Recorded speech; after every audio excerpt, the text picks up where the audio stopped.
Welcome to the New Monks. This podcast is dedicated to those of us on the journey of evolution. Through these episodes, we will dive into the lives of individual people and discover what they have learnt and how they have handled their growth.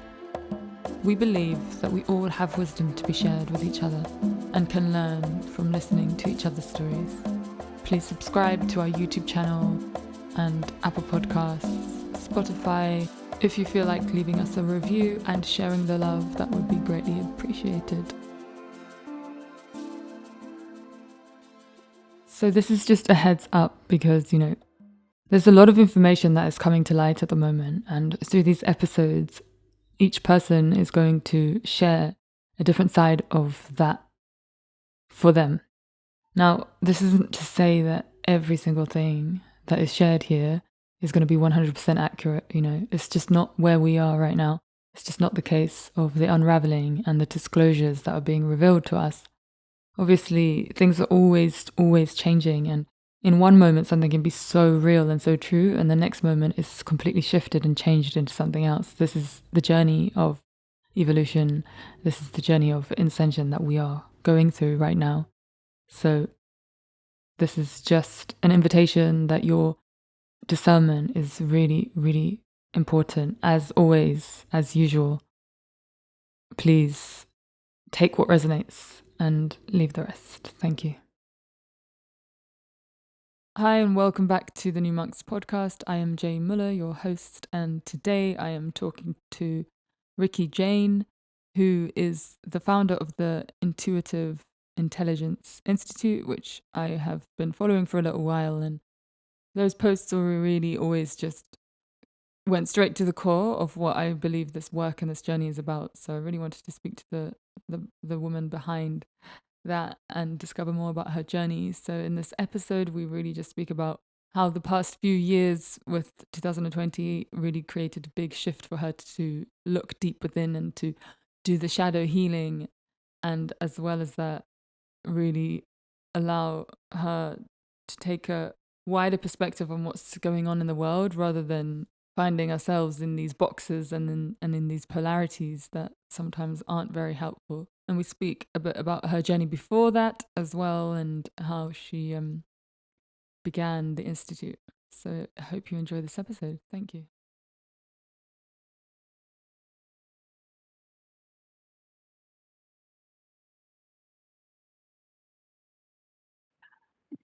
Hi, Ricky. So thank you so much for accepting the invite to speak about your journey. I'm really looking forward to going in a bit deeper because, as I was just saying, I found you on Instagram with the Intuitive Intelligence Institute. Yeah. Yeah. And I think you've been doing that for a little while now. So yeah, I'd love 8 to. this month, in fact. 8 years.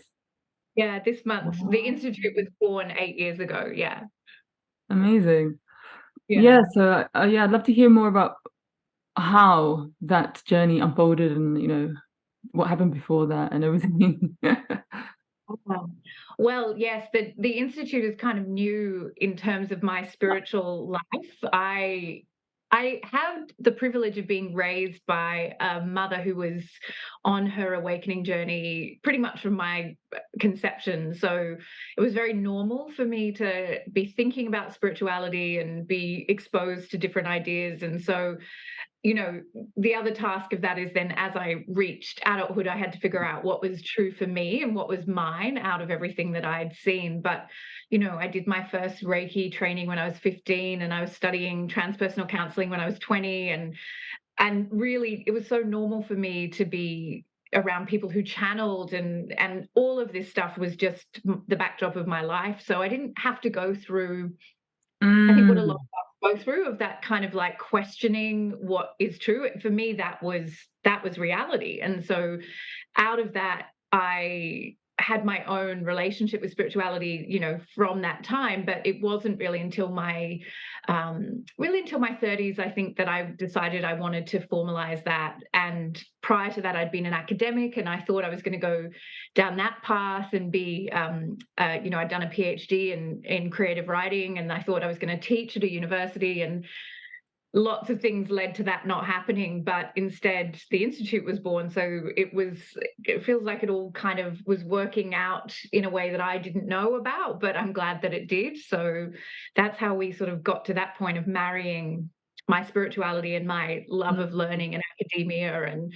bringing some, I guess, some ethical rigor to the spiritual world, which is an unregulated industry. So it's hard to know what you're getting into a lot of the time. So true. That is so Yeah. true. Thank Yeah. you for that little intro. Just, yeah, I like to just take a few deep breaths before we begin, if that's okay. Yeah, yeah, of course. Yes. Okay, thank Yeah.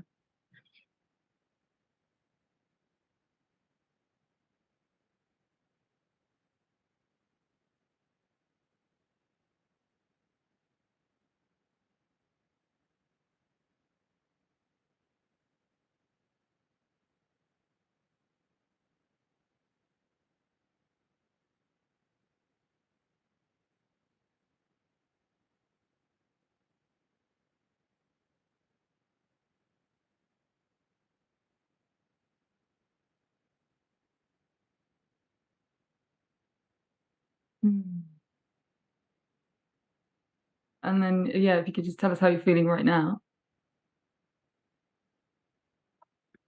Right now, I am feeling content, and yeah, really, it's been a good day and a great day of service, and just feeling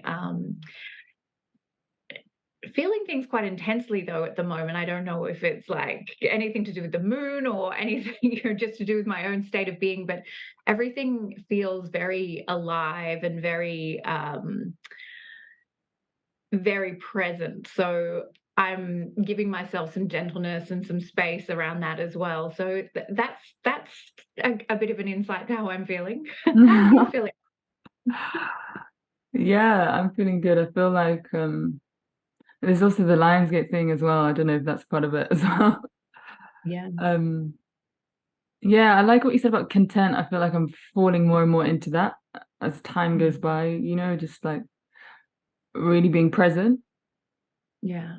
Yeah, I was reflecting on it yesterday because I think for a long time, I was just going through life, and I feel like this journey just brings you back here so that you can enjoy the simple things so much more than you ever did. Yeah. Yeah, absolutely. So Mm. how long have you been on your spiritual journey? Am I allowed to ask you Oh yeah, questions too? that's nice. So mine was probably more of a like big moment, and it's coming into 10 years now, so it's been a little while, yeah. But it's interesting that you were saying that like you always had that. I mean, yeah, I totally didn't have that like background. But Yeah. I've met some people who've had that, but then because of it was so drastic from the world that they also kind of fought against it, and like I guess natural rebellion, with parents and stuff. Did you Yeah. have any of that, or no? You just Oh yeah, huge, oh huge. wow, And I caveat that by saying, my mum is now a teacher in my institute, but it wow, it has been a very intense relationship. I think mother-daughter relationships often are, but when, she was my first spiritual teacher, and a lot of what I saw my mother do with her spirituality, remembering that, she's a generation before me and I'm probably a generation on from you, she was breaking down a lot of even the taboos around spirituality, and wow, coming from a very different place, and coming from a childhood of trauma, a lot of her spiritual practices were used to what we would now call bypass her humanity, right? She didn't want to deal with the stuff, so spirituality was a way to sort of avoid or dissociate in a lot of senses. And so yeah, I really struggled with that, because I could see that she was incredibly amazingly connected and an incredible channel and all sorts of things, but as a human being, there was heaps of trauma that she was not processing, and a lot of dysfunction in her intimate relationships. And I say all of that, with so much love and respect for her, but I was really confused. I'm like, I thought spirituality was meant to sort of help us become more self-aware, and I could see that she was hiding. So I mm, I did actually completely reject her and spirituality, a few years before I started the institute, I had a crisis of faith, like a dark night of the soul, and I really wanted to turn my back on God and on all of this. And I was married to a muggle, a scientist, and had a very normal kind of family life. And I was Yeah. an academic, I was working, and I just thought, bugger this, I don't need the hassle of spirituality in my life because it's not bringing me any happiness. It's making me question everything all the time. My mum's a hot mess. What's the point? And so I really tried hard to say no to Mm, God, mm. and just became angrier and more anxious and less content. And I realized ultimately Wow. it wasn't about my spirituality. It was about the fact that there were some things I needed to let go of that weren't true for me, and um, really find a way to own what mattered to me. And that's why everything we do in the Institute is based on meeting our subconscious fear first, nervous system regulation first. Like, Yes. you can't ascend through a dysregulated, traumatized physiology. Yes. And that was sort of the example I'd been given, and sometimes it worked and a lot of the time it didn't. And so I went about finding a way to bring together Bridge. my humanity and my divinity, because I didn't want that model where my spirituality was taking me or dissociating me from reality in order to try to avoid it. That's so interesting. I feel like for me, my journey started there. It started with trauma. It started with me realizing what's happening with my body because I had like health problems. And then Mm. it was like this whole journey of like releasing and then coming back into this peaceful state in myself. But it's so interesting, and I love that you say that that's what you focus on first because it really is a foundation. And I've seen now a lot of people who've been on the journey for a while, they're only just coming into the realization of all this with Yeah. the nervous system, and I'm just like, wow, they didn't do that part yet, you know? Yeah. Yeah, but I think that we are growing in our awareness as a collective around this Yeah, work, true. which is amazing. And I think if you look at classical spiritual texts, they've always taught this, but in a different language, right? Yes, Not through neurobiology or through nervous yes, system or physiological stuff. But it's easy to miss that part. Like, even things like yoga, the Yoga yes, Sutra, it all begins with, get your house in order, look at the things that are out of balance. Like, we want to skip over all of that part though and go straight yep, to the part where it's just looking hot in your yoga pants or whatever. And I say that flippantly, but the we've sort of cherry picked, I think, in the West, what it is that we want to take away, and missed out a lot of what the classical spiritual wisdom was sharing with us. And a lot of yeah, that is a match for the contemporary science, which tells us, when people say to me, trust your intuition, I'm like, don't trust your intuition unless you've done the work to regulate your nervous system and clear your trauma, because otherwise your intuition is a trauma response a lot of the time. yes, You can't ask someone in that state to be able to trust themselves, because there's too many competing energies. So yeah, yeah, first we meet our fear, and then we can go into connecting to that higher consciousness. And that doesn't mean we're never not connected, but if you yeah, think of yourself as an antenna, you're not receiving a clear signal if your system is fried. And so we need to do the deep work of sitting with the discomfort of the shit, right? And that is something we'd like to just buy a crystal or go on retreat, or what else can I do? Like, can I outsource my meditation? There must be some way where I can avoid doing the work, right? But yeah, that's the job. We got to go into it rather yeah. than try to get around it. Yeah, I mean, definitely with what you said about the yoga, that's I think a lot of people have seen that just like it's losing its like original intention from the source of where it came from. And but I think that's what it is really. Like it's such a reconnection with your body, not just Yeah. for the exercise thing. It's like no. And the way that the flow is like it helps to move energy, you know? Yeah, So, yeah, yeah. absolutely. It's the science of it. But Yes. it's no surprise, especially in the West, that we're so distrustful of the body because, the dominant Judeo-Christian model has told us that this is sinful and bad and wrong. And we've been made to believe, especially, those who are women or femme-identifying, that we are the original sin. So we carry that double Yeah. burden of believing that our very existence is Yeah. anti-spiritual, right? It's not holy. And so we are coming from that paradigm to try to reclaim something that we didn't even realize was taken from us. But it's Mm. it it's doubled with being, we're in a patriarchy again, where, the woman's body is valued only if it's young and hot and skinny. And so again, we're given this very mixed idea of what it is the body is meant to do. But the body is the vessel of the soul. So the body is the temple. And we get that so confused because there's so many competing narratives around it. Yeah. So it's no surprise that we're so estranged from our holiness through our physicality. Yeah. It makes sense, doesn't it? Yeah. So what were you said you were an academic at the time. What were you, were you into? So my background is theatre. So I started off thinking I wanted to be an actor back in my, undergraduate days, and then moved into playwriting. So I did a PhD in creative writing at the University of Melbourne. And really, even then, I was trying to bring a form of my spirituality into academia. I wrote about a genre called magical realism, Oh, and yeah. magical realism is, you might know it. It really is a genre that fits that idea of the world is not just what we know epistemologically, but what we know through faith.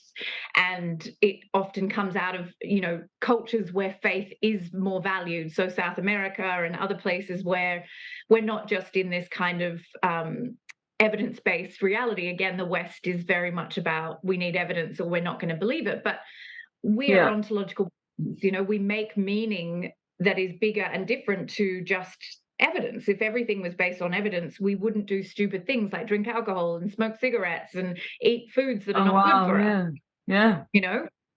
We make choices from different places. So yeah, that's what I was doing, and I thought I was going to go and be, university professor and follow that path. But I can see God's hand in kind of being forced out of that world, and I'm grateful for that now. But at the time, I was like, "This is what I really want," and it Mm. wasn't working. I was very confused, but I think the idea was to get that information and that education so that I could bring that conversation to spirituality and change Oh. the conversation about spirituality. That's cool. Yeah, So at the I think so. time, I remember you just said that you thought, "Okay, look, this is what I'm doing," and then something then what happened? Like, you started to realize actually Well, so the first thing that happened is that the school that I had studied in closed, so they were restructuring the university, and the degree I was doing or the school I was in was very, a lot of financial rationalism. It wasn't a cheap program to run, as the arts aren't, and so they closed the school.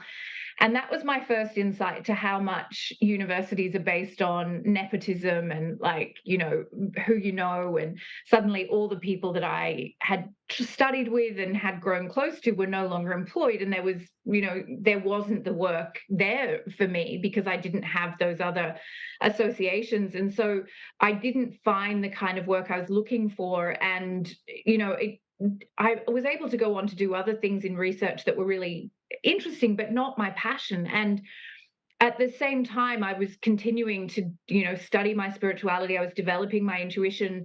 And I just realized that until I did that professionally, I was never going to be fully satisfied. So I feel like, in a way, God just kind of sped up the process for me rather than spending 20 years in academia and then going, oh, maybe I'll do my own thing now. I made that Mm. choice out of necessity. And, I'm so grateful that it worked out that way. And then after that, is that when you started the institute? Or Yeah, there was a little bit of time in there where I was working as a consultant. So I did a lot of work in community arts as an evaluator and researcher, and I was having children, so that sort of worked working for myself, and I was developing skills as a business person as well, which was really useful. And then I realized that, well, actually, it was a very big kind of lightning bolt moment, which I can share with you if you like. Yeah, please.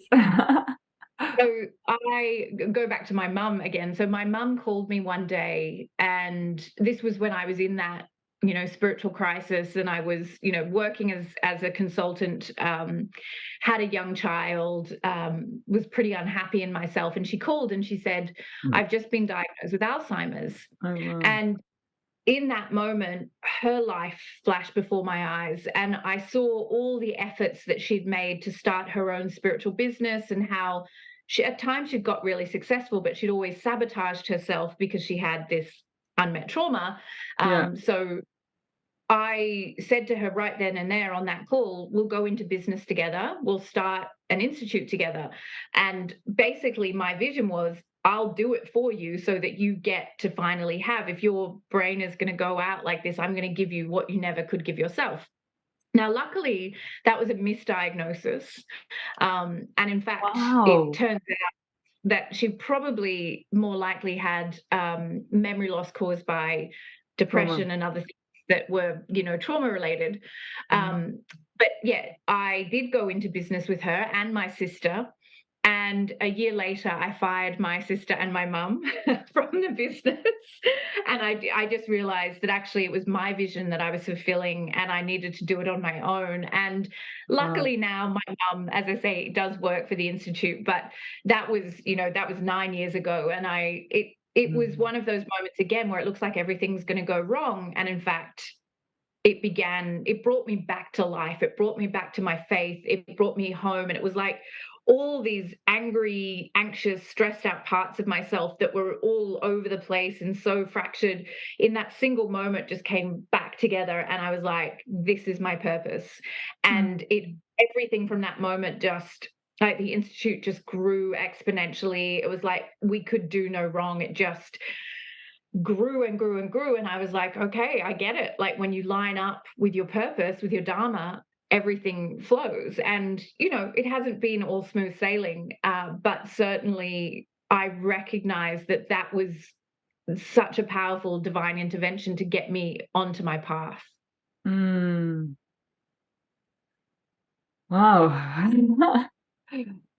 So, I feel like, yeah, I think sometimes, especially at the beginning when you're starting something, you just think, oh, I'll just bring these people involved. And then later on, it might be like, hang on a minute.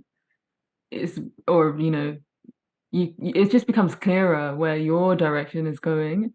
And then it's like, Yeah. oh, wait, actually, that doesn't really make sense. I even reflect on it myself, like some of the people that I've kind of worked with, and now like they've gone in a whole different direction. Yeah. Yeah, but sometimes you have to try that, right? You have to risk the collaboration, and you learn a lot about yourself and what you really Mm, want. And yes. I think, failure, I've learned failure is only that effort. Like if you weren't trying, you wouldn't fail. But Fail. Yeah. failure is this beautiful evidence of effort. And So true. it, particularly with, when we're trying to create things out of faith or out of our spirituality, we can feel so vulnerable because it's literally Yeah. putting your soul on the table, right? Like you're saying, this is everything that matters to me. It's not like you're an architect and then you go home and do something else. It's like, this is everything. This is my purpose, my reason for being.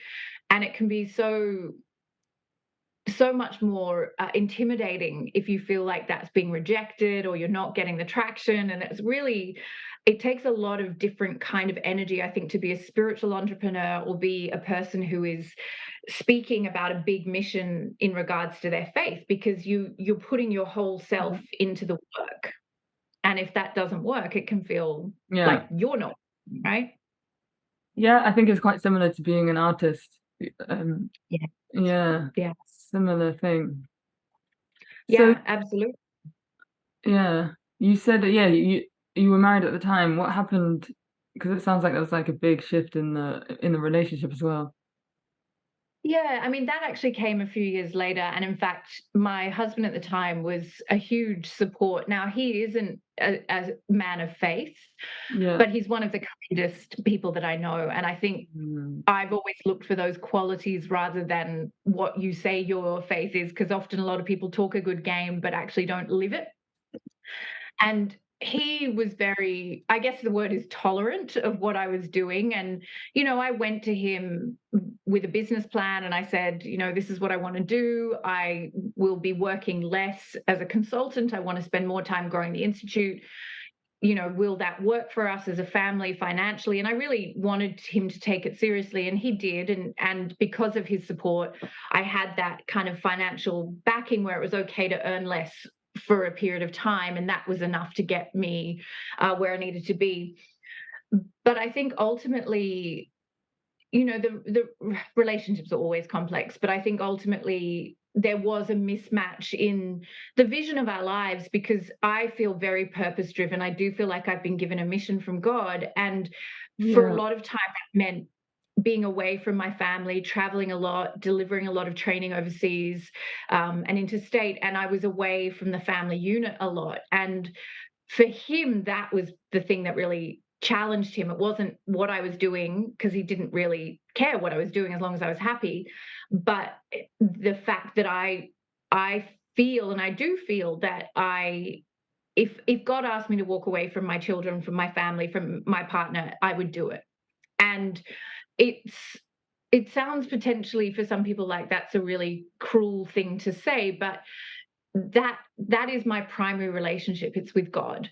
And in Mm. fact, my second book that I published the year before last actually begins with that description. I left my husband for God, and he's a good man. He's a kind man. We're still great friends. We co-parent beautifully, but I knew that staying with him was a choice to stay in the known and in safety and in comfort. And I was being asked to go on a journey that I knew I couldn't do inside of that marriage. And it was one of the hardest journeys of my life, I won't lie, but the actual ending of the relationship was very easy. It's what came Wow. after that was hard. But we, as I Wow. say, we're both doing amazingly. He's just had a baby with his new partner. They're so happy. Like, I really see that that was the right decision, and it wasn't an intuitive knowing, and it was an instruction from God. Um, Mm. but yeah, I feel like we are so often being called out of our comfort zone in this work, and that can be very uncomfortable, by its very nature. But Mm. that I think for the mystics and the spiritual visionaries, if you're really doing this work, you can't hide, you can't lie to yourself, and that's So true. can make you uncomfortable to be around, as well as Yes. uncomfortable in Yes, so true. Because it's almost, I've definitely experienced that before because I just feel like I only want to deal with the truth. So, and for yeah. other people, that can be difficult. Yeah. Yeah, I mean, most of us are hiding, and we hide Mm. in addiction, and we hide in, all sorts of behaviors, and we hide in nervous system dysregulation, and we hide in our jobs and our relationships, and we call that life, right? The chaos is life, and it consumes our time and energy until we die, right? But when you start to make a choice to see success differently, my success is measured by the illimitable expansion of my soul. How much closer am I to God today than I Yes. was yesterday? And it's not necessarily going to be acceptable or wanted by the world at large, who is Yeah. largely, most we're just trying to make it through another day of whatever unmet trauma or pain or addiction or whatever, and not because we're bad or wrong, but just because we haven't necessarily been given that opportunity or the tools to The know how to tools. do it. Yeah. Yeah, totally. Yeah. So, yeah, after that relationship ended, then did you feel like, yeah, you were in this open zone where you had the opportunity to like go where you take it where you needed to? Yes. And then a pandemic entered the world. So Wow. it was literally 2 months later that the world shut down, and I was still living with my husband at the Wow. time. There's so Yeah, the many time. stories like that. Yeah. I mean, it changed all our lives, right? Like, Yeah. whatever was, um yeah, I mean, it was such a truth teller, that whole experience. Even as we were sort of plunged into lies, it so many of us had to face truth within Truth. ourselves. Yes. Yeah, Yes. yeah. So it actually, I would say, so my marriage ended in January 2020 in Melbourne. We were the most locked down city in the world. That Wow. began in March 2020. Yes, Yes. that was not a badge that I am happy to to Yeah. proudly wear. But, um, and then I would say pretty much until, like, for about 2 years,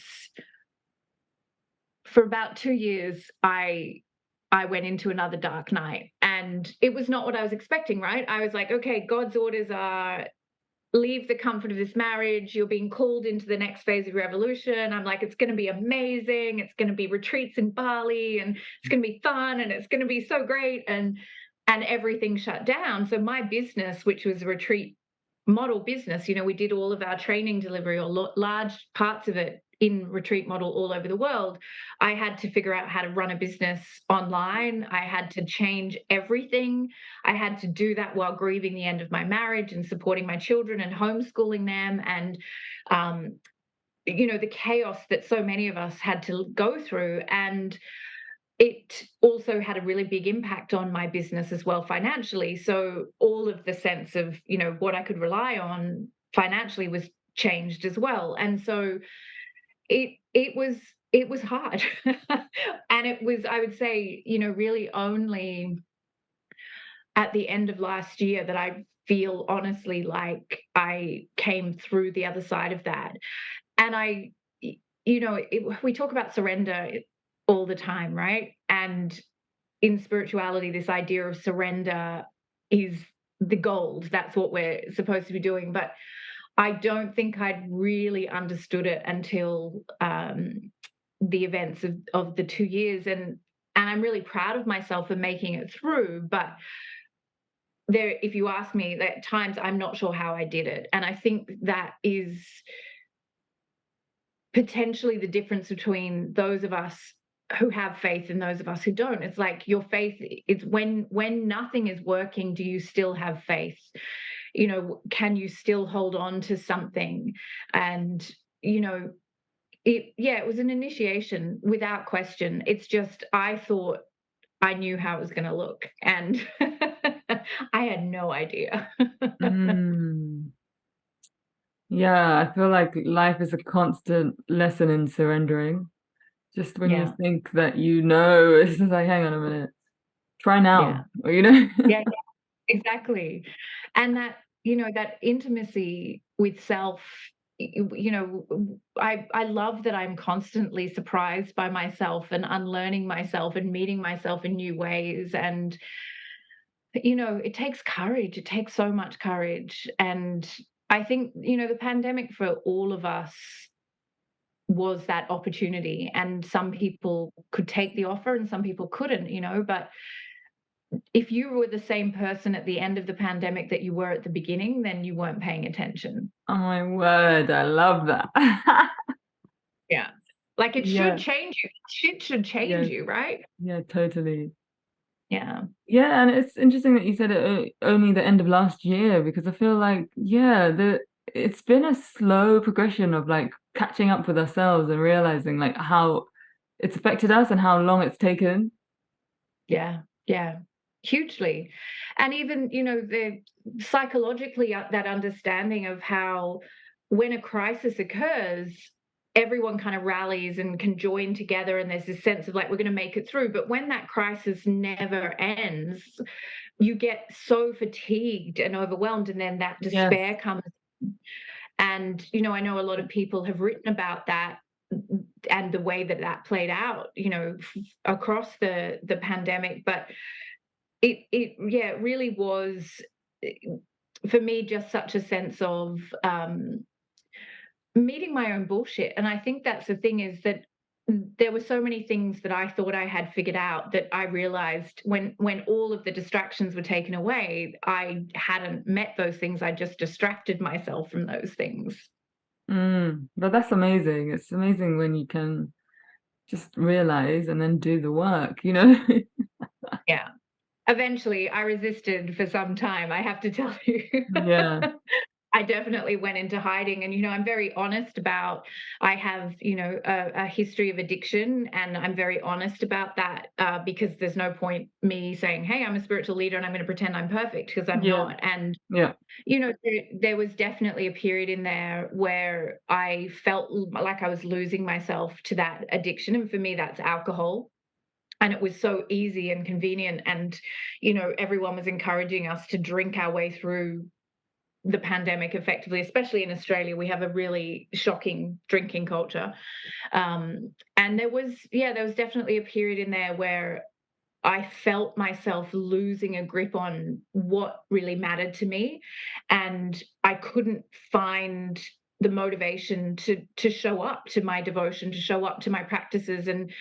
And I know that I kept going through the motions, but that's what it felt like. I felt numb, and I felt completely disconnected. And alcohol would give me that sense of feeling something. I felt something, even if it wasn't a great something. And it's been a really powerful journey for me, because I can see that the seeds of that were there from, when I began drinking when I was 18. I'd always had a tendency towards binge drinking.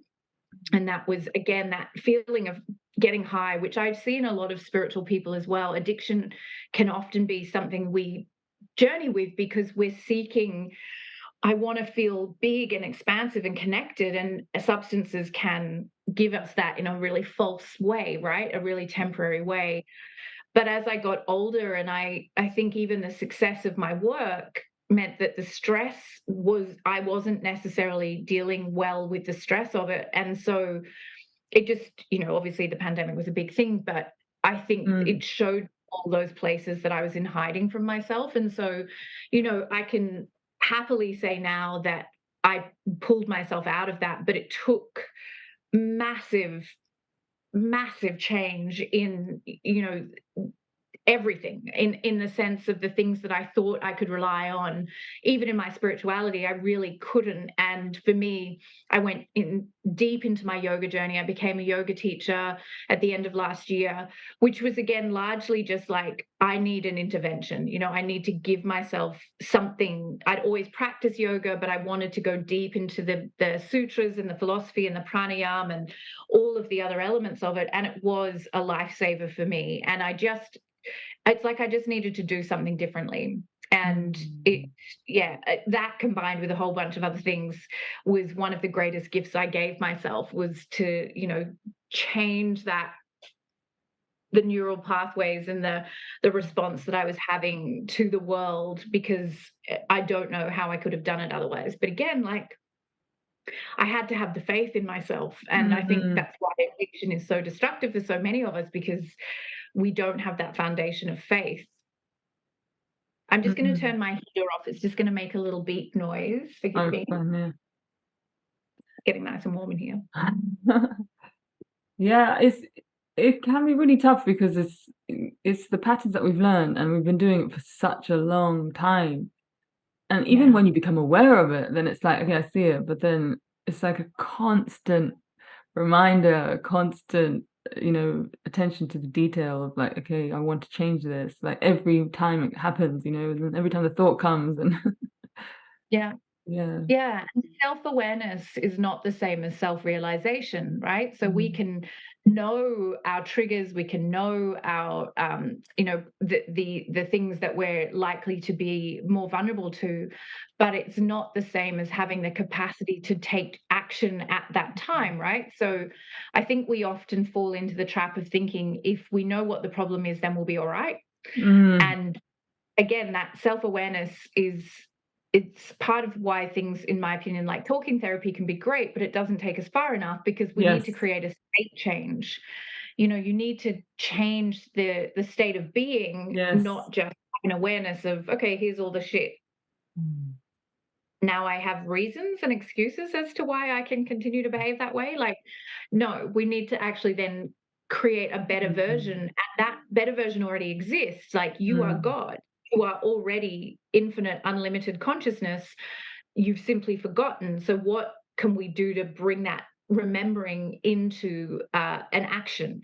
And that begins with, first we meet our fear, we create nervous system regulation, we understand, what is stored in our subconscious, and then we can start to really sit with ourselves in those deep states of entering the mystery. But if we try to skip over that, if we try to just go straight to the ayahuasca or the mushrooms and whatever and just get into the high, we're not necessarily creating something that can be sustainable change in the long term. And I only mentioned plant medicine as an example of the ways that we like to, still get high even in our spiritual practices. Yeah, no, it's interesting that you do mention that because I've also got another podcast series called On the Other Side of Psychoactive Plant Medicine. So yeah, speaking to people who've kind of stepped away from it. Yeah. Yeah. And look, I'm no expert at all. It's only personal experience, but I do Yeah. see that there is, yeah, definitely a desire to use the peak experience, rather than just creating integrated, sustainable change over time, because it's Mm. sexier, right? It's more fun. Like, it's everyone wants to get high. I mean, that is just the nature of being human. Oh So, my uh, word.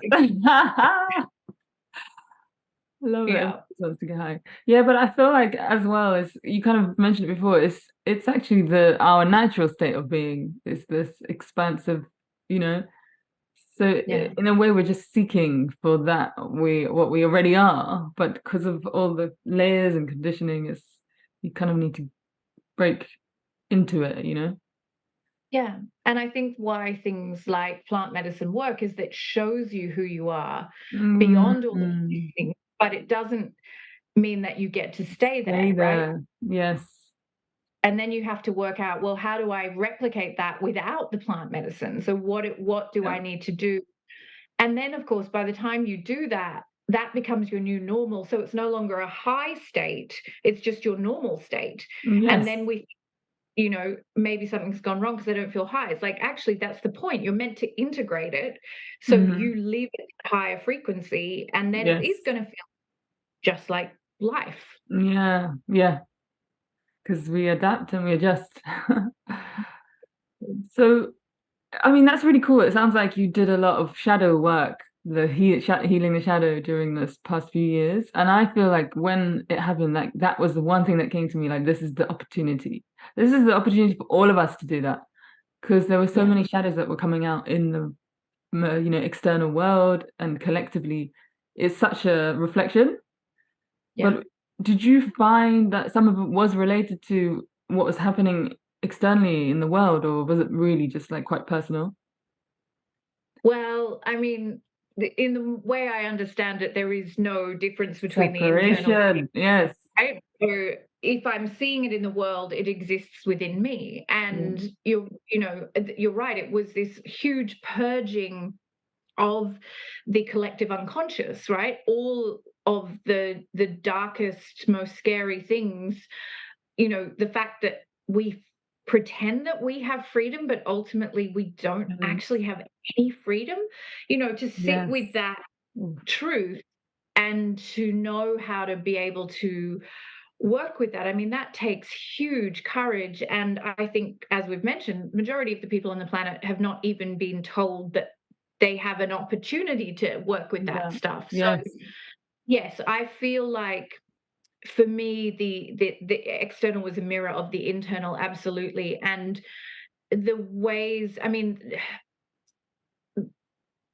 certainly one of the challenges for me, because I very much hold the idea that everything is a dream. So this life we're in is a consciousness experiment that we're participating in, and everything within it is a dream, right? So we can wake up from that dream. Now, I'm not alone in that belief, but that's very much part of my vision, of how I think about my experience of life. So when we start to get into conversations around conspiracy theories or who was doing what or why was it being done, my task in that was to stay out of that and not pick a side, if you like, because of course I had a lot of students and clients who were very, anti-vaccinations and very much anti the system and very much believing that this was an attempt to, all of the conversations that you would have heard as well, that attempt to control us in different ways.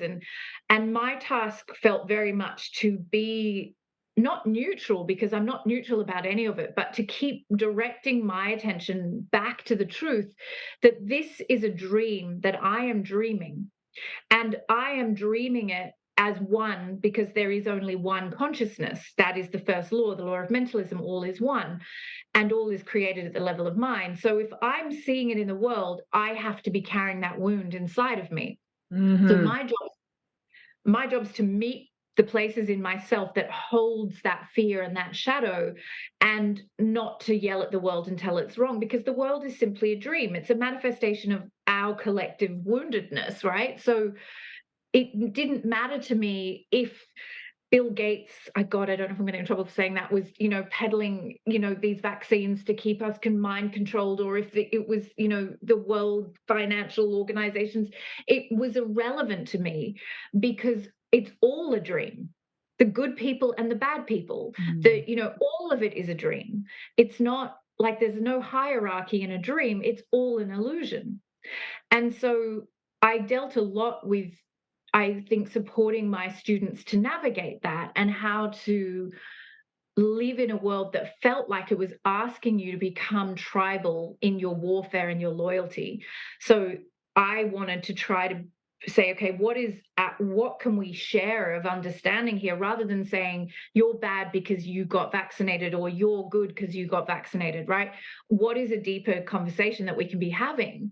And how can we stay away from what that term conspiritualism, which is, it doesn't matter how woke you are, you're still asleep in a dream.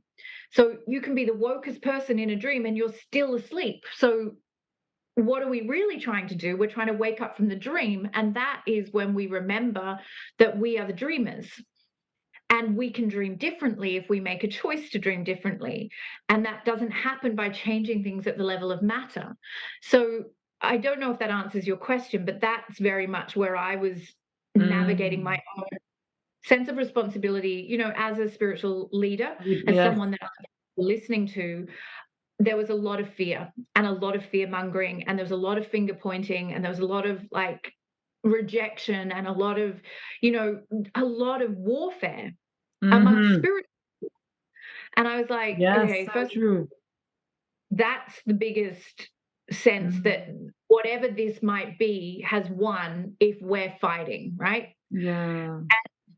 There's nothing wrong with holy rage, and there's nothing wrong with standing for what matters. But if we are, there's a beautiful example from Gary Renard, who wrote a text referencing A Course in Miracles, and he talks about this idea of moving furniture in a burning building. So you can move the furniture all you like to make it look prettier, but the building is still on fire. Yeah. Like, get the fuck out of the building, right? Yeah. The job is to figure out how to get out of the Yes. building, not how to Yes. rearrange the furniture. Yes. And that felt like a lot of what we were doing during COVID. It was like, Mm. we're trying to rearrange furniture in a shit show. Why don't we just get out of that? And the Mm. way to get out of that is to recognize I am part of a consciousness experiment. So if I change my consciousness, I can change the experiment. Mm. Yeah, wow, I feel like this is so important, and yeah, this is such a powerful specific like topic within the whole thing that's been unraveling. Um, Yeah. I like how you describe it, like you're still in the dream and you still have to wake up from the dream. I guess you can also use different words, but it's kind of mean the same thing with that. Yeah, But like the people call it the holograph, or yeah. whatever language. The idea is, yeah, that it's a thought experiment. Mm, We're in a thought experiment, and we're not, depending on how far out there you want to go, you could argue that we're not even in the dream, right? That we're projecting our consciousness into the dream and we're somewhere else. But I don't, need anyone to believe any of that. But simply that idea that we're not, if a child wakes up from a nightmare, you don't go in and say, yes, the dinosaur is really going to eat you. Quick, get up. We've got to run. That dinosaur in your dream is going to eat you. Hurry, hurry. You say, it's okay, baby. You were dreaming. Mummy's here now. You're safe, right? Everything's okay. Because you can help them separate the fantasy from reality. And I think we confuse our spirituality and think, again, that wokeness in the Mm. dream is to wake up from the dream, and it's not the same thing, Yeah, right? 100%. But Yeah. this, yeah, the wokeness thing got really freaking crazy, I think. Yeah. But And how do we trust it in an age where truth is so malleable, right? Like, yeah. what evidence, if you want evidence, you'll find it. Like, for any belief, any Mm-hmm. perspective, any thought, there were so Yeah, many outrageous theories about what was yeah, happening in Melbourne specifically, and like, oh my yeah, God, it was, and I get it, because people are looking for meaning, right? yeah, People are so true. constantly looking for meaning, but Mm. it's the same way I feel about crystals. God bless them. They're rocks, right? They're part of the dream. The crystal cannot awaken you any more than the green smoothie can. It's a dream. So these are not things that are actually existing. All that exists is consciousness. Consciousness is dreaming meaning into being. So if I want to believe that that crystal has a benefit to me, I can believe that, but it's a placebo. Everything's a placebo. There's nothing that isn't a placebo, because everything is consciousness. So if I participate in the world as though it's real, I concretize myself and I make it very difficult for myself to then go into that illimitable expansion, because I'm so heavy with, Mm. I believe this. I mean, I've seen people fight on the internet about the color of chakras and what Yeah. they mean. And I'm like, I don't think we're meant to fight over this shit, right? Like, it's Oh not the, my word. I love that. Yeah. Yeah, it's really interesting. I think it's difficult to get to that space, but it's interesting that you say like you weren't neutral, and I totally understand that. But at the same Mm, time, it does sound like the perspective that you're having is the neutral observer, because in a way, of course, it's not a case of just like not paying attention, but yeah, basically it's like not running with it and using it to like fuel emotions, or because I think that it's fine to listen, to hear, and but then at the same yeah, time it's when it's like really affecting you, and then also all these other dynamics playing out where it's separating you from other people and causing you to act in certain ways that separates you from other people, all of the other stuff that comes with it, that's yeah. really like unhealthy, really. Yeah. And our inability to think critically. And Oh that is yeah. one of the issues of this tribal warfare mentality, is that you're not given space to think critically, right? And that, I think, is a dying art form anyway, to be able to have an informed, educated conversation where I can sit comfortably. You might have a completely different perspective, and I can honor Yes. that and Yes. learn from you without needing to convince you that I'm right, or Yes. to bully you into submission. And, I mean, quite transparently, I made the choice to be vaccinated. Again, I was living in the most lockdown city in the world. It was a choice for freedom. I mean, people who weren't vaccinated in Melbourne lost all freedom, even the right to work.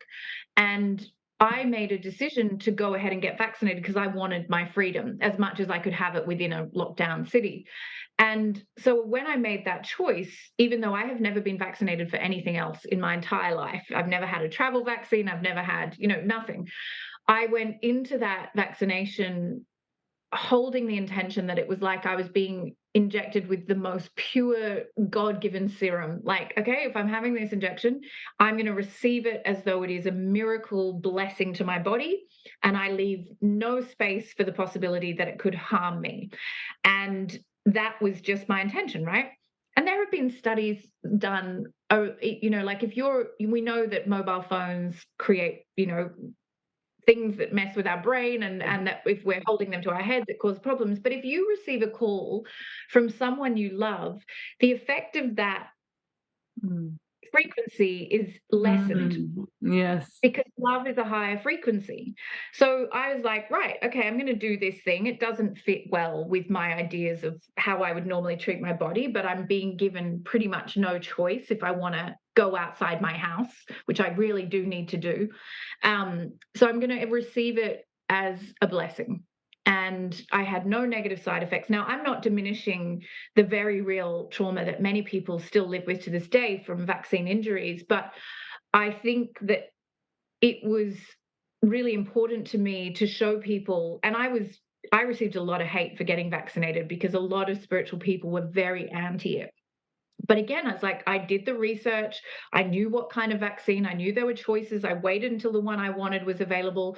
I went in an educated and informed way, but I also didn't hide that choice, even though I knew it would be so much easier to pretend that I hadn't got vaccinated because it would have kept more people happy in my community, would have pissed off a whole bunch of other people elsewhere. Yeah, yeah, yeah.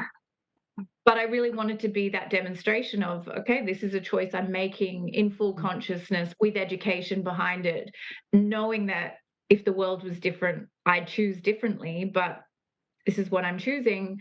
And I'm going to hold an energetic set point that says, this is going to bless me. And, you know, what I was able to do for a number of my students was help neutralize the fear around getting vaccinated or not getting vaccinated, because there was fear in both ways.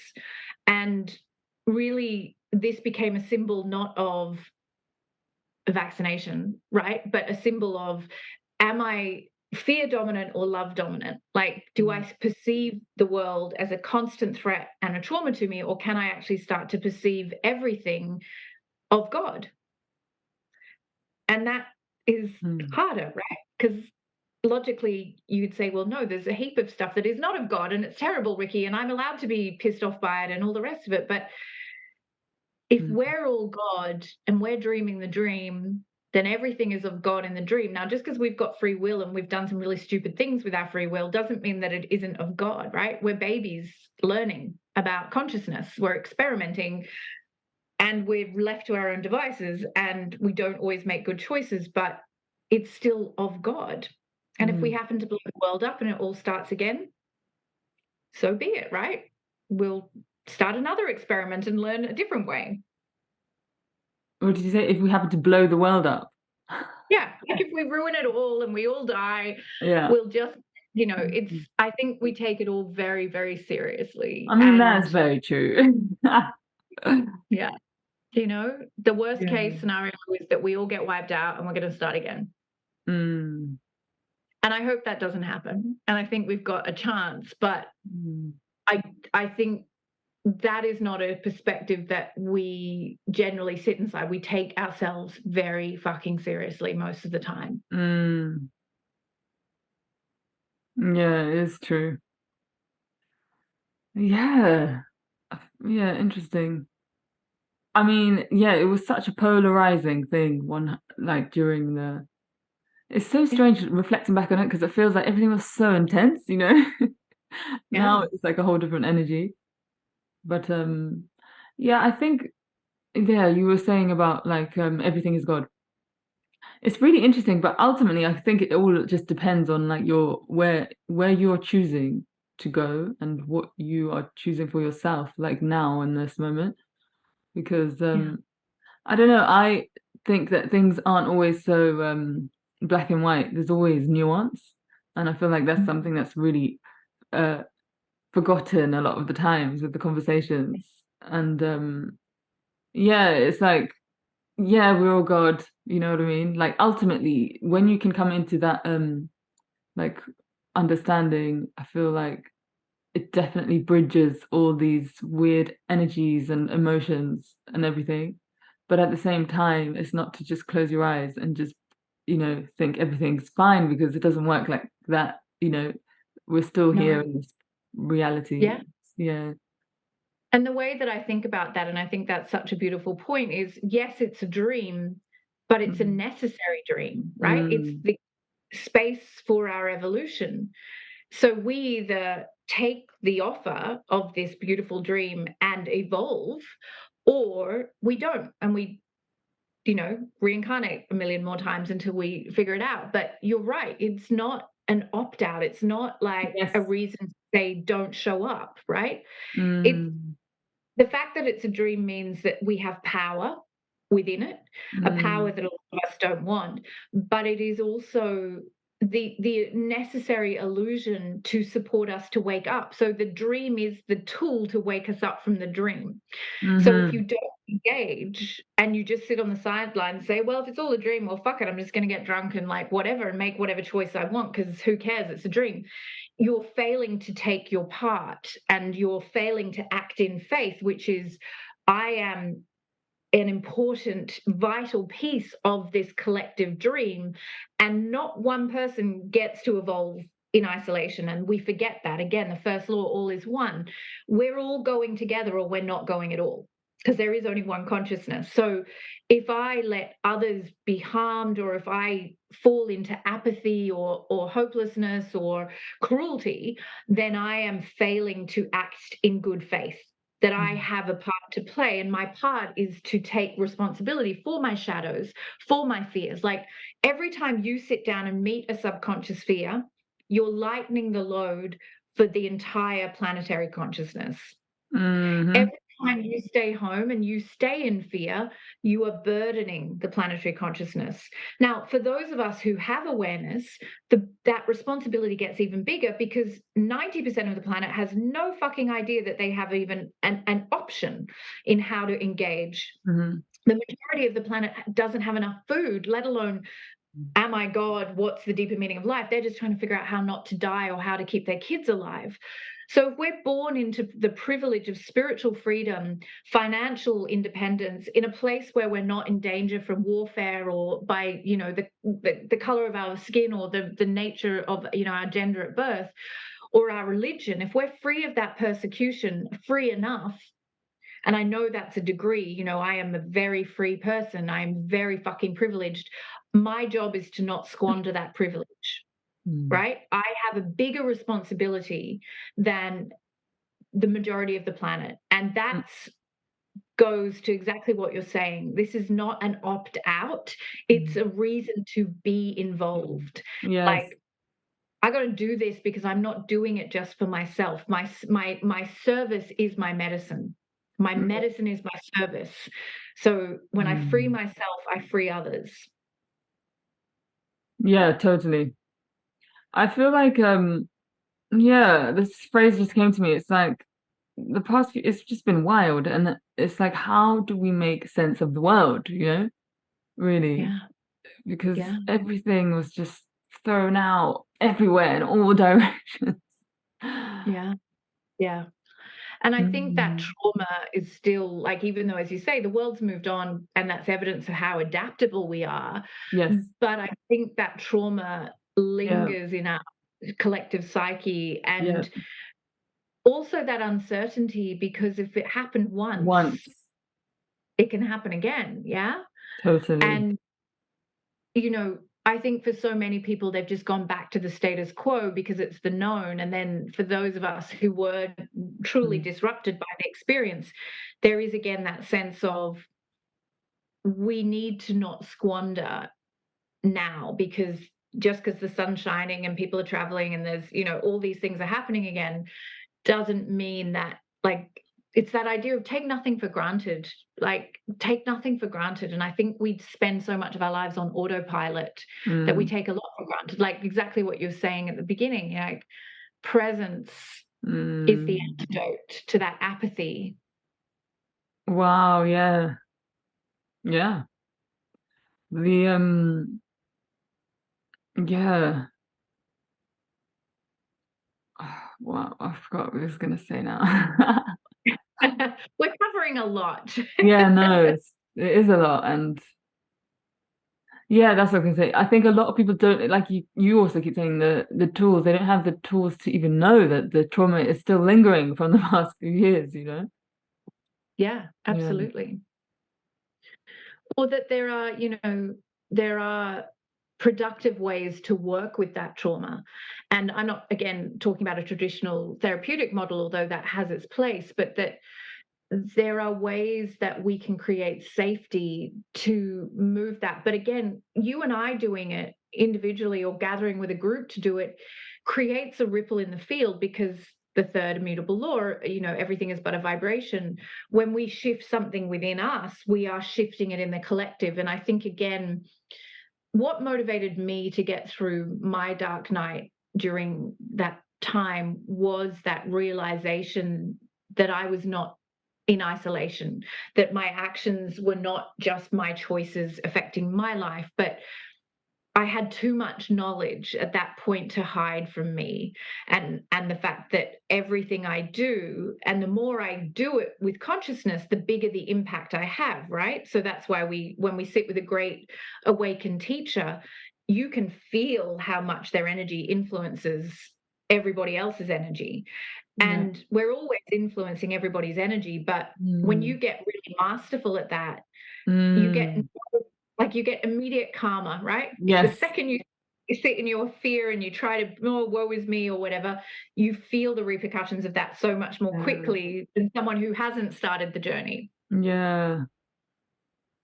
Yeah, and it's very easy to forget that as well, like how connected we are and how much, just like you're saying, just one person and just a group of people, how, and maybe sometimes as well because you don't necessarily see it.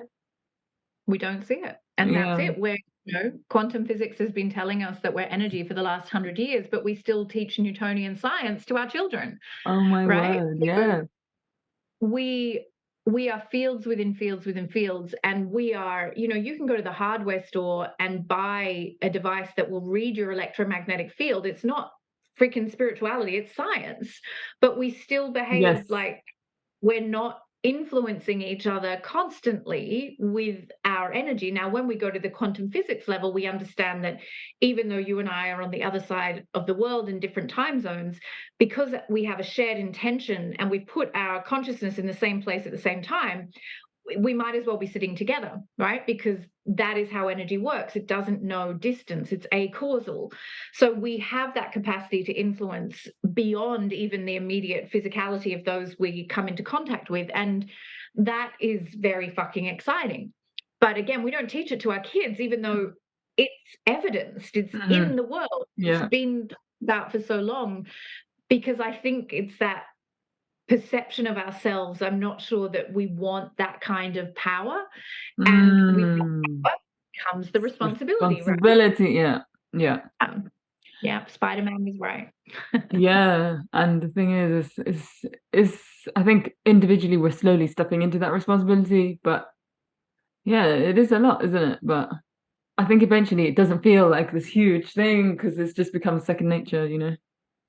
Yeah, and the reward is so great, right? The reward Mm. is constant bliss and satisfaction with so very Mm. little, and the ego becoming quiet and not being constantly on a roller coaster of Yeah. samsara, longing and restless desire Yes. and need this, need that, and to be able Yeah. to sit with whatever you have and go, yeah, this is right. Yeah. This is what I need, right? And Yeah. that peace, when you start to taste it, even if it's like for like a minute at a time, it's it's like the best drug, and you're like, I want more of that. So I'm going to do whatever it takes to get more of that. And eventually then that becomes, it's like it sustains itself. So you don't just have to get up at 6 a.m. every morning and do all the devotion. Like eventually it becomes like a self-fulfilling prophecy, and you're in that state and it just flows through you. But yeah, that takes, I mean, I've been meditating for like 30 years, and I would say the first 20 years were hard, right? Like it took a lot of effort, but you do with consistency find the reward. So it Mhm. isn't just about this is the right thing to do, I should do this. It's like, oh yeah, I want to live in bliss. Okay, Yeah. let's do that. I'll figure Yeah. that out. Yeah. Yeah, yeah. And you can do that. That's the choice I'm making now, you know? I love Yeah. that. It's consciousness training. We just got to be Jedi's about it, right? We just got to Yes. make a choice. Yeah. And we're lazy. We're largely lazy. And it goes to the point you made before. Mostly we're lazy, not because we're bad, but we can't see it. We Yeah. can't touch it. We can't taste it. There's no evidence from our dominant five senses. So we're like, be, whatever. We forget. Like if we looked in the mirror and we could see our subtle body, Yes. we'd be like, oh shit, should probably do something to get that back in. Yeah. That's so true. Yeah. But well, I mean, obviously, like the more you tune in, then I think the feeling is something that you can really tune into because you start to feel it more and more, and you become more sensitive to the subtle Yeah. changes. Yeah. Yeah. Yeah. And then it's like if you don't do your devotion each day or you Yeah. don't, it's like going out of the house without showering or putting on clean clothes, you'll be like, oh, this feels really gross. Yeah. Yeah. Yeah. So you Yeah. do begin to get that evidence. But again, like as soon as the stress increases or Yes. life goes bad or something happens, you're like, that's the first thing that goes Mm. because, and we often think we have to get all our other shit in order and then I'll And focus on my then, spirituality. It's yeah, like, that's so true. if you start the other way around, you'll actually get a lot more More. benefit of those other things. Yeah. So yeah, I feel like there's such a challenge happening at the moment, and I mean, specifically the past few years, I guess maybe it's a bit less obvious now. But just reflecting on what you were saying, as you know, some people really get entwined with these certain narratives, and then I think yeah, like I was saying, it really is about how that affects your relationship with other people. And I just feel like there's such a big thing with just being able to, let go and realize that you have no authority over someone else's life and experience, you know what I mean? And just allow people to be in their own authority and let them make the choices that they want in their life, you know? And it's Yeah. difficult for some people. The hardest thing ever, I would say, like, absolutely, because we're constantly making judgments. Yes. We're so full of subconscious bias and conscious bias, and, we are assessing a Mm. million different pieces of data in every second and making judgments constantly. And mostly those are happening unconsciously, right? Mm-hmm. So we live in a world of separation because we're taught to judge as a way of like even our own experiences rather than just saying, oh, I feel kind of heavy today, less energy. Yeah, I'm feeling like, I don't necessarily want to be social. Instead of just making that sort of evaluation where like, oh my God, I'm depressed. Oh my God, something terrible's happening. Oh my God, like we'll immediately make a judgment of it, right? We'll say it's good Mm. or bad instead of just being present to, okay, what's this Mm. sensation? Oh, okay, this is heaviness. I can Mm. feel that in my heart, right? Oh, yeah, like I've woken up feeling like we immediately go into judging, assessing, and then making a decision about what it is we're feeling or what we believe about someone else or world events or whatever. So we are creating all this Mm. separation as we do that from ourselves and from the world. So Mm. yes, that and we do it to try to control. We do it to try to understand because the ego needs Yeah. it's like I need to understand. If I don't understand, but we know again, self-awareness is not the same as self-realization. You can know Yeah. everything about your motivations, your subconscious patterns, and it can change nothing. Mm. And judgment is the cause of all of that suffering. So, what's the antidote? It's acceptance, right? Hey, Yes. you believe something different to me. I am feeling less than I would like to feel today. Okay, I accept that. I accept that you believe different things to me. I accept that that world leader is making really poor choices, in my opinion, but that's just my opinion. I accept that things are not going as I thought they would. Okay. That Yeah. creates space for possibility and change, but judgment shuts everything down. Right. Mm. And it hurts us. It hurts us to be constantly in that space of judgment. Yeah. And I also feel like then um it's a powerless position that you're putting yourself in because you're constantly trying to change things outside of you. But you reclaim your power when you say, I can't change that, and all I can change is here, me. Like you said, everything Yeah. is consciousness. Yeah. Yeah. And as soon as you make that aware, Yeah. you'll see the external start to change because Yes. you need that to be in resistance to it, right? Yes. Because it's there. What's that lovely saying? What resists persists, Yes. because that's Yeah. how it right? Because there's tension. And when you take away the tension, it just goes Mm. it disperses. Yeah. So yeah, it is it's hard to do in the everyday when you're being constantly assaulted with so much information, and that overwhelm. The only thing the ego can think to do is, I will make choices about good and bad so that I feel safe, right? So in that overwhelm, and we're absolutely frying our nervous systems, we're desperately trying to create safety by saying, this is good, Mm. I know this is right, I'm sticking with this, right? And then we start to shut down our evolution because this is my line in the sand, this is mine, this is what I feel safe with. And I think that that overwhelm of the influx of information that we're constantly exposing ourselves to is the biggest disconnection to truth and self realization, because we can't know Yeah. anything. We're in Well, a tsunami. this is Yeah. another part that I feel like is related to it. It's just thinking that we know better. But actually, it doesn't really work like that because it's just different. And, some people are on a different path and they're on a different journey, and like that's okay. And like you said, it's not like we know everything. So, Yeah. mm, Yeah. And all paths lead to God, even the ones we don't understand. Even when the person on that path doesn't think that's where they're going, right? That is where we're all going, if we think of God as that return to our illimitable mm, and self, right? So yeah. we're all going to get there eventually.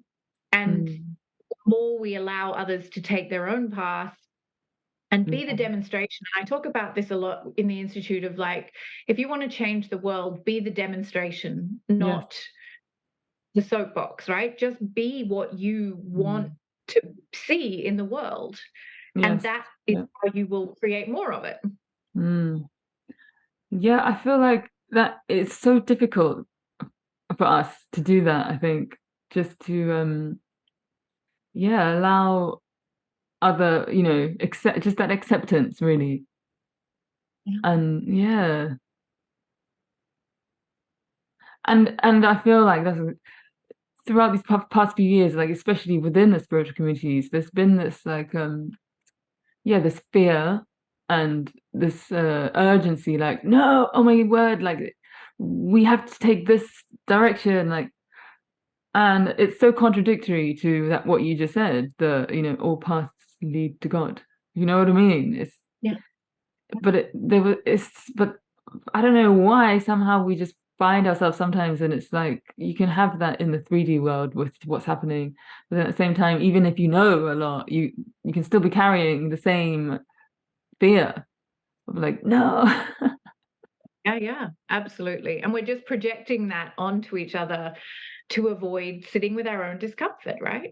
Wow, that's It's so easier true. for me to make you wrong than it is to sit with my sense of, maybe I'm not right. Like, maybe I need to Mm. investigate this a bit more deeply. Like, that defensiveness is Mm. is a way that we just, again, resist our own evolution. Yeah, or also maybe it's right for me, but it's not for someone else. Like, Yeah, absolutely. I think one of the best things Mm. that I remind myself of all the time is, stay in your own lane. Yes. And that doesn't matter if it's business creation or relationships or like whatever it is. Even my partner is none of my business, it's not up to me to want anything for Yeah. them or to want them to be a certain way, or like Yes. for my kids, it's not my job to want for them. One of Yes. my least favorite things is when people say, my children are my purpose. I'm like, just fucking leave them alone. They're their own purpose. Like, they've got their own reason for being. You just get Yeah. back in your own. Yeah, Yeah. I mean, that's just like this whole entanglement I feel like that we have in the society with our families as well, It's like Yeah. because it's so common, Yeah. but it's Yeah. not your responsibility, I mean, you can It's the try. You can foundation. try. You can try, but it's the foundation of the world Yeah. that we live. And you know, one of the biggest challenges I face with the students I work with is breaking that addiction to people pleasing or being the good girl. So Mm. that desire for external approval. Like, a constant obsessive need for the world to approve of me. And we are so Mm. motivated by keeping everything like at that level of Mm. equilibrium. I'm like, I'm not doing a good job unless I'm pissing someone off, right? If everyone Yeah. agrees with me, I'm not doing anything with my life, right? I'm not here to keep people comfortable. But again, we Yeah. go back to nervous system safety. If you were Mm. raised in an environment where speaking your truth as a child was met with punishment or physical harm, or, even like, who do you think you are? Like, you shouldn't be. How do you have that opinion? You're just a kid, you don't mean anything. To then find the courage to speak your truth as an adult, when that's been your foundation, you won't know how to do that in your own nervous system. You will believe that your job is to keep everybody happy and approving of you. And that being disliked is tantamount to death, because as the child, if your parents don't approve of you, you aren't safe, right? Yeah. So we definitely have a lot of unlearning to do that. And Yes. then when you combine that with spiritual people who are often, we're so sensitive to energy, we're picking up those signals all of the time, and we are wanting to create harmony, we can take that into the shadow side where we sacrifice or martyr ourselves to keep everybody else happy. Yeah. And that good girl, or in fact, I'm talking at an event in November called the Not Nice Spiritual Woman, because there's so like that I'm often accused of not being nice enough, or not being kind enough, or not being sort of passive enough, or whatever I'm supposed to be. And it comes from that idea that to be spiritual means just to be all like angelic and like floaty. And I'm like, no, I'm feel things very deeply, and I don't agree with the bullshit, and I want to call out the emperor's new clothes, and I also have some strong opinions, and I also don't care if you like me. And we're Yeah, not given a lot totally. of, Yeah. yeah, especially as women, especially as women. Yeah. Yeah, yeah, yeah. I mean, yeah, that's just a perspective that's quite widely used, but it's not real. Yeah. It's just not Yeah. real. So I'm intrigued. So, just what you said, you got the injection. Did you get the follow-up ones? Like, how was your journey throughout that So I Melbourne? think, trying to remember, I think I did 2, which I think was the minimum requirement, Oh to yeah, be yeah, fully yeah. vaccinated, right? So then anything after that I didn't do. And as I say, that, that really came from that desire to be able to be free. Like, we had 5-kilometer lockdowns as well, so you couldn't go more than 5 kilometers beyond your home. And, there just was such an impossible sense of being imprisoned. And I just was like, Mm, I need to go outside. I need to have that capacity. You couldn't go into shops, you couldn't access healthcare. There were all sorts of restrictions if you didn't have that vaccination. So yes, I got the minimum and stopped after that. mm. Yeah, I'm just wondering, did you have you had any reflections? Because I feel like that specific choice um obviously had results, and I think that a lot of people who chose not to get it, obviously not everyone, but I've spoken to a lot of people who basically, you know, the freedom thing is really interesting because I feel like, yeah, it feels like the freedom is being restricted, but then other people will be making the choice to basically like, I guess, detach in a way from the power that the system has over us, and then like find other ways to really like stand in your sovereignty. And obviously, when you've chosen to get it, that kind of, I guess in a way, it doesn't really necessarily play a part in that way, but I guess it still can.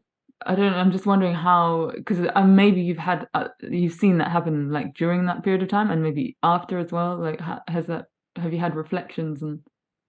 I was accused a lot of not being in my sovereignty by accepting to be vaccinated. That was a big, that was weaponized against me a lot, that Wow. I had become, a prisoner of the system. So I'm like, I'm just doing this because I want to have whatever earthly freedoms I can have. But it was leveled against me a lot that I'd failed as a spiritual leader and as a Mm, sovereign being. And, again, I just go back to that the choice was one of love. And, it was love, at the time, there was there was a lot of death around us, and there were very vulnerable people dying. And I wasn't so afraid of what the vaccine might represent, that I wasn't prepared to do what I was being asked to protect others. Now, whether that was true or not is kind of irrelevant. People still died, and you can't argue that people didn't die of COVID, right? They did.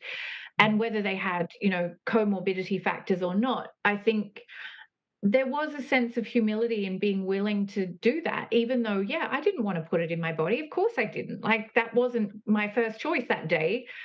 But I could see that, what if there was the possibility that I could protect life, and what if I could do that and it was easy for me? I'm fit, I'm young enough, I'm healthy. It wasn't likely to cause harm to me.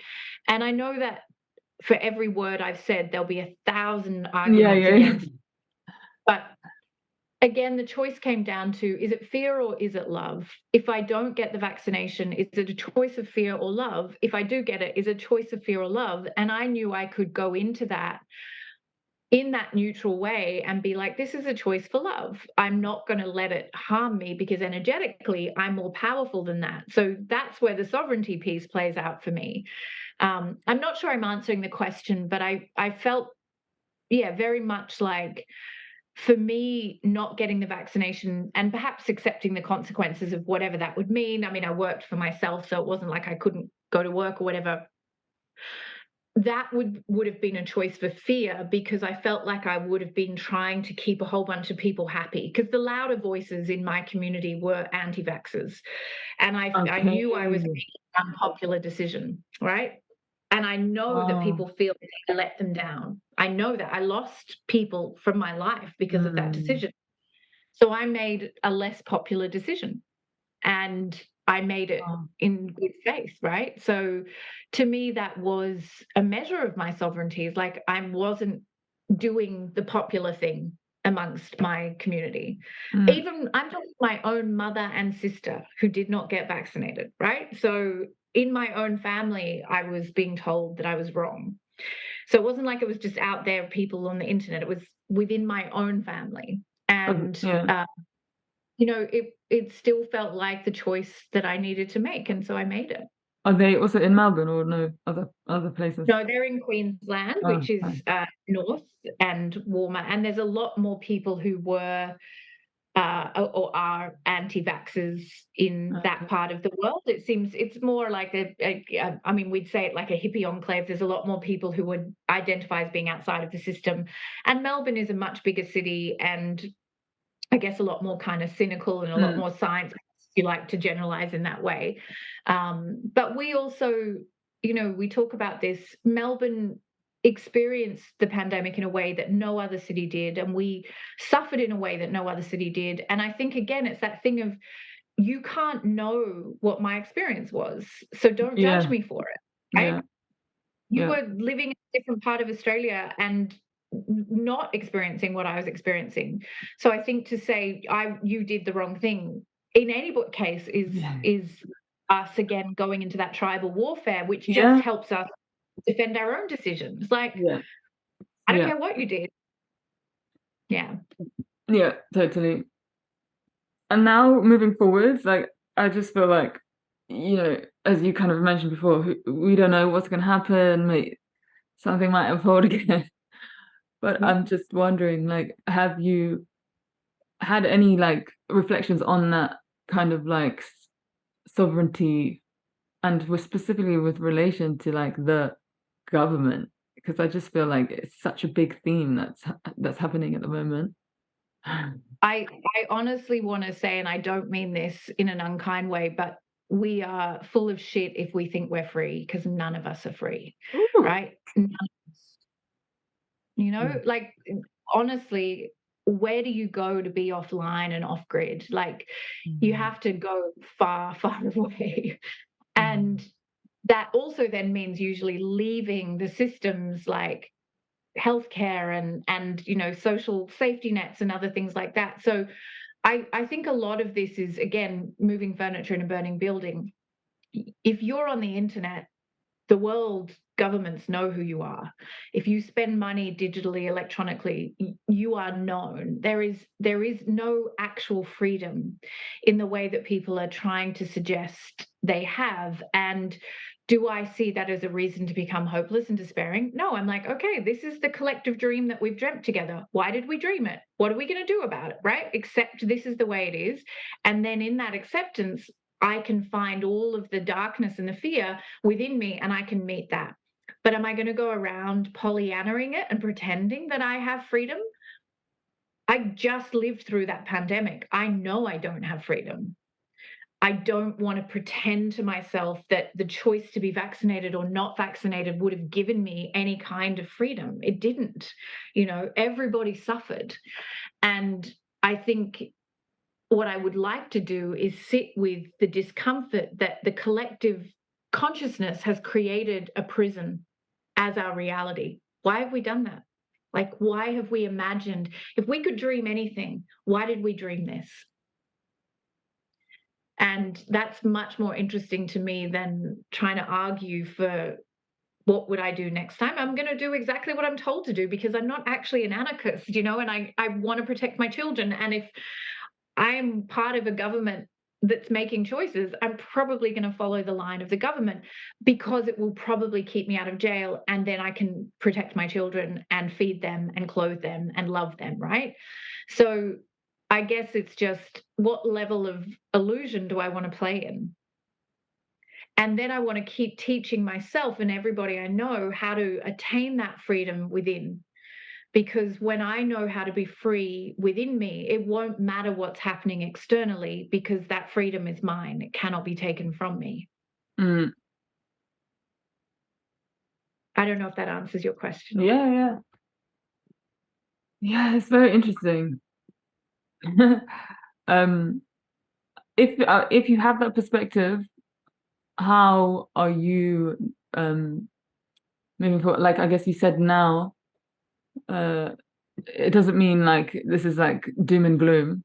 That means then now what? Yeah. So how are you moving forward with that? Like, why we created this kind of system, and then how are you progressing? I guess with like creating the world that you want to live in, or That's easy. And again, I was doing it before the pandemic and I'll keep teaching people how to do it afterwards. I teach people to know that they're God. That's my job. It's why I'm here on earth.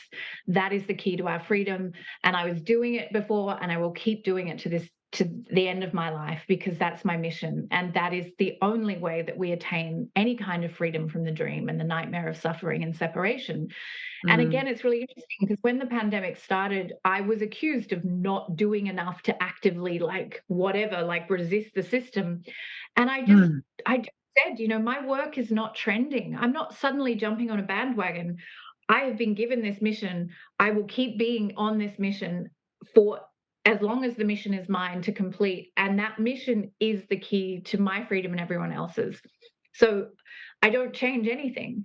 What might be different now compared to 3 years ago is I don't squander any freedom, right? I don't miss any opportunity to be outside, to travel, to enjoy my life, to be present, because I recognize that it isn't in my control, not my individual limited little self. I'm not the king of the world, thank God.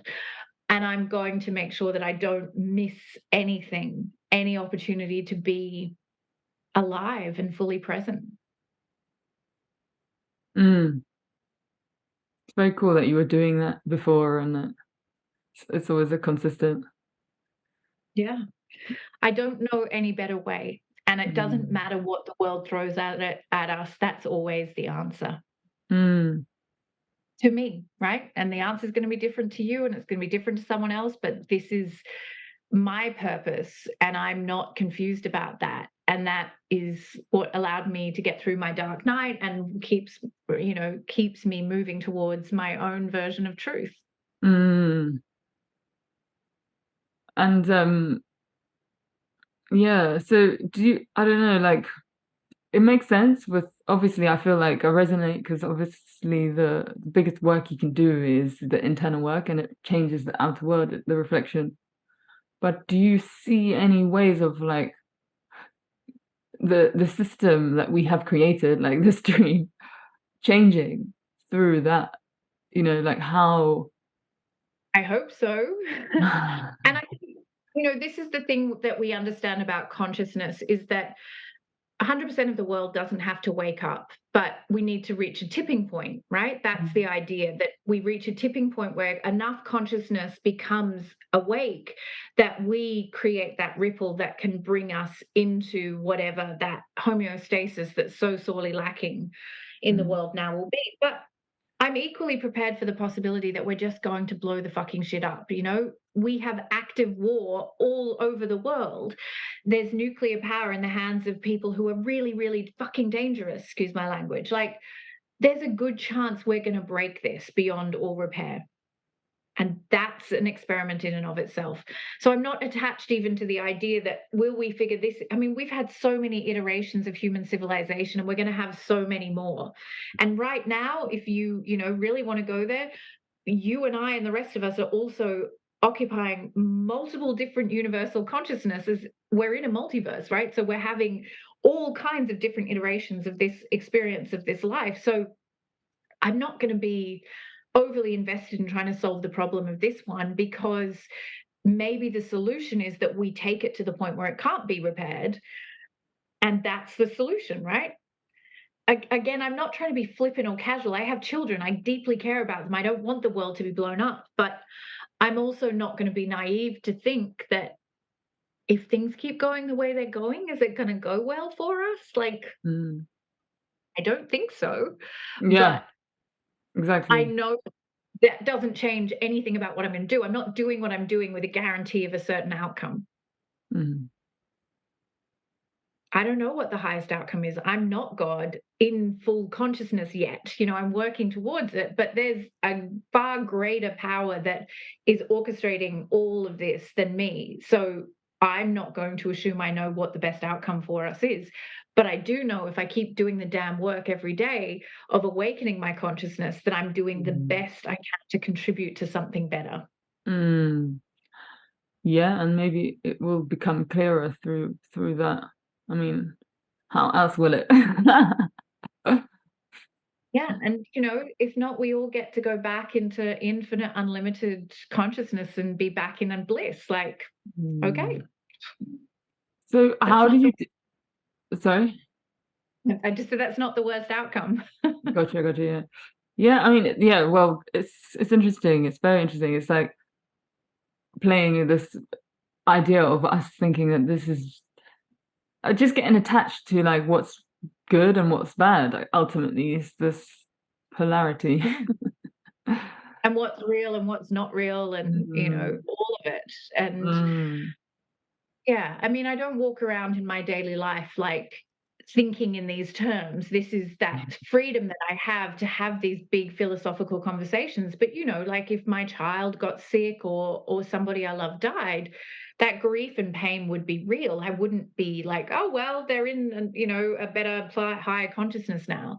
But that my hope is that if I practice this now, when I am not facing that sort of loss, that I can sit with that truth when that time comes, that I do have to let go of something that I really love, that I am able to recognize that nothing is lost in the mind of God. It just changes form, and that is the truth for all of us. So it is, yeah, it's this space is such a luxury because we get to think in these big picture ways and to sit inside of the much more philosophical aspects of our work. But in my day to day, I'm holding people as they meet their deepest fears and travel through the underworld of their being and sit with their shadow. And that's how I do it. I take people intentionally into the underworld and we go and meet their fear. mm, mm. Yeah, well, I mean, I just wanted to share this thing about freedom because I feel like, yeah, in a way, it does feel like we don't like. There's always like a box somehow, some way. But I don't know. I feel like this is what's happening now is that we are uh learning that we can, free ourselves from it. And Yeah. I feel like the government is, and specifically these past few years, it's been such a manipulative like thing, and it's really mad. And I think that, yeah, the people who chose not to get it, I feel like it's just like this whole thing, or it just, yeah, I feel like there is a freedom within that, because it's like I don't want to be controlled by this anymore, and I'm choosing Yeah. not to be. You know what I mean? Obviously, to be honest with you, you're it sounds like you went in there very intentionally, like you said, so like that was your choice, right? But Yeah. yeah, I feel like then a whole different path opens, because it's like, okay, now, and you touched on some of the things already. It's just like, okay, so now how am I operating in this no man's land kind of area, Yeah. with Yeah. yeah, Yeah, and I think it's so important that we be gentle with ourselves, yes, because yes, yes, what we saw was supreme manipulation, but it's not new. it's And I true. think just the fact that the veil was lifted a little bit more and we got to see a little bit more behind because of the necessity of the drama of it or whatever. But That's to be yeah. gentle with ourselves, that there's grief in that. There's grief in that Mm. realization that we don't have what we thought we had. And Yes. it's okay to be present to that and recognize that and honor that and be like, Mm. okay, all right, I'm going to accept that and not fight it, because the fighting is what causes the suffering. Doesn't mean I don't want to change it, but I'm not going to pretend it isn't that way. Got it. Yeah, That yeah, is, yeah, and then from that acceptance, I can be, okay, what do I want to do differently? yeah. Yes. Yeah, that makes sense. So, Yeah. just wanted to ask you, how did you handle with all the backlash that happened? And it's very interesting, because I feel like your case is very unique and rare, like, you know what I mean? Yeah, I know. I was not a typical spiritual leader at all in that. And um, I knew when to talk and when to shut up and listen. I think, again, I was not interested in converting anybody to my perspective. I didn't want anyone to follow my lead. But when someone would come to me and say, I'm really afraid, I would say, okay, let's do the work around this, because all fear is one fear. It doesn't matter if you're afraid of a vaccine or if you're afraid of your child dying or whatever. Fear is an Mm. offer to help us remember that we're God. So let's sit with that fear. And then sometimes I would speak more publicly, but again, not trying to convince anyone of anything, but just be transparent. This is what I've done. These are my choices. This is why I'm doing it. This is how I'm managing it. Because I didn't want to hide it in the same way I don't hide the fact that I'm an addict. I don't want to pretend that I have all my ducks in a row, because that's not fair on anyone. Like, if you then look at me and go, oh my God, I wish I could have what she has. I'm like, Mhm. I'm a hot mess all the time. And then, there was also the grieving of letting go of people who I knew would never forgive me. And again, knowing when to speak and when not to speak, even with my own family, right? So, when my mother has type 2 diabetes, she's very unwell. I felt a lot of fear for her because she chose not to be vaccinated in a way that could have protected her because she had comorbidity factors. But even that, I'm like, okay, if mama goes right now because of this, then so be it, right? Like, all of that has to be perfect. And I think it was very much just, how Yeah. can I stay humble? How can I stay humble in this and be present to, Mhm. that's the journey that person's going on with that. Mm. Yeah. Good one for all of us, really. Mhm. I feel like so Yeah. many of us experienced similar attributes of that. Yeah, Yeah. it's been wild. It's been so wild. It's been so good talking about it. I feel like these conversations can I be very agree. difficult, Yeah, sometimes. and I really appreciate that this is sort of the thematic of what we've ended up talking about, because Yeah. I really appreciate that space to debrief around it too. And I Mm. think also not to just move on and forget, like, right? We are still unconsciously processing the trauma of that Mm. time, but Yes. if we're going to learn anything, we're Yeah. going to have to review it, right? We're going to have Yes. to not just be like, that never happened, I don't ever want to think about it, but actually, Mm. okay, let's look at it now. We've had some safety with space. What did it all mean? Like, so I really appreciate that this is where our conversation has Mm. gone. Yeah. Interesting, eh? So I Yeah. like to end just on the question, what does freedom mean to you? Which is, we've been talking We've about it. talked about that. Yeah. Yeah. Well, yes, freedom to me is that awakening to the truth that I am God. And that happens through everything that we've talked about. That part of me that has forgotten I'm God is my ego.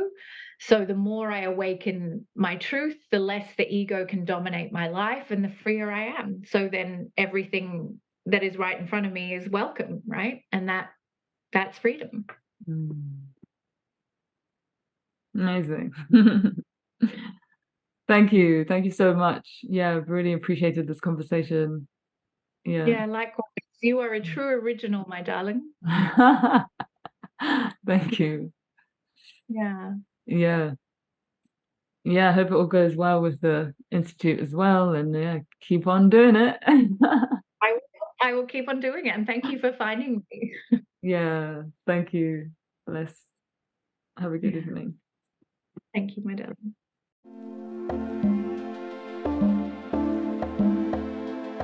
Thank you so much for listening to this episode and to this podcast. We hope that you can gain many insights through the art of listening. If you haven't already, we would love it if you can follow us on YouTube, on Instagram, and leave us a review on Apple Podcasts if that feels right for you.